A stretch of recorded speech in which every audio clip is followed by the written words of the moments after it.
Thank you very much for your time. A lot of rugby league fans who don't necessarily follow League One week to week will look at the scoreline and they'll be shocked. My question is, are you shocked, or have you seen bits in training that made you think that this performance was possible? No, I'm not shocked at all. We've been working really hard behind the scenes. Since we come to the club, there's been things that we've tried to change and implement, and it's been gradual progress. And a few weeks ago we had a game against Doncaster at home. Against Dewsbury at home, and we really run them close. And I thought from that moment then that we'd turn the corner. But we've been playing in halves, rather than for the full 80 minutes. So really delighted to see the boys, deliver a full 80-minute performance. But we've known for a while that that's been coming. Looking just at recent games, scoring points has not been a problem, has it? 22 against Hunslet, 23 against Dewsbury, a top side in League One, 26 against Doncaster in the first game a few weeks back. Yeah. So scoring has never been a problem. It's really defensively you've managed to really keep Doncaster out, haven't you? Yeah, and mate, listen, there's a few people that are surprised how good some of my rugby league players are, but they're good players. They're good players who have been really low on confidence. So we had to talk to them about both sides of the story.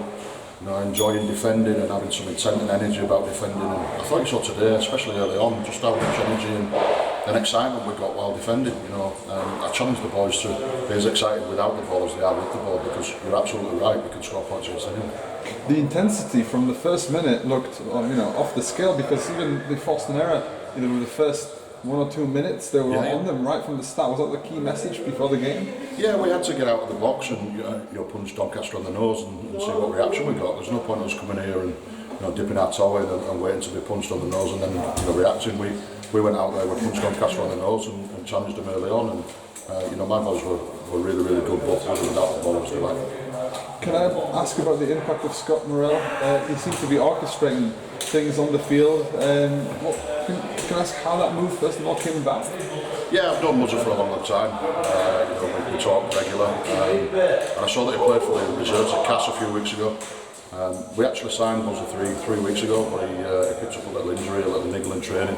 So he couldn't play for a couple of weeks. But I spoke to him before the game about we signed him for his top 2 inch, not his 2 legs. We know that the legs aren't what they used to be, but I think you've seen today that the top 2 inch is still as sharp as it ever has been, and he just conducted the game perfectly, exactly how we wanted him to do. Got the side around the field and dictated everything. His legs might not be there, but he played some decent minutes as well, didn't he? Yeah, he played full 80. Yeah, that's it. He's not as quick as he once was, and from the waist down. But I'm telling you now, he's still a smart, rugby league man. He's played the game for a long time. He's coaching now at Cass and doing very well in that change of career as well. So yeah, I was delighted with him. Delighted with Mikey Wood as well. And Ross Oakes and Matty Grimes as well that came in from Sheffield. We signed that dual reg agreement with Sheffield because we knew that would add value to us. And you put them 4 quality players plus Danny Barker on debut today. I thought was again tremendous. And you can see what difference it makes. Just lastly, can I ask about your transition over to Midlands Hurricanes? How much you've enjoyed it, and what was sort of your first messages to the team when you jumped on board? Because obviously not an easy situation, 2 wins all season. Slowly you had to manage to build things back up. Listen, I'm blessed with a lot of good people around this club. There's people behind the scenes that go unnoticed and really work and go overboard. I signed for this club because I saw the vision that the owners wanted to take us in.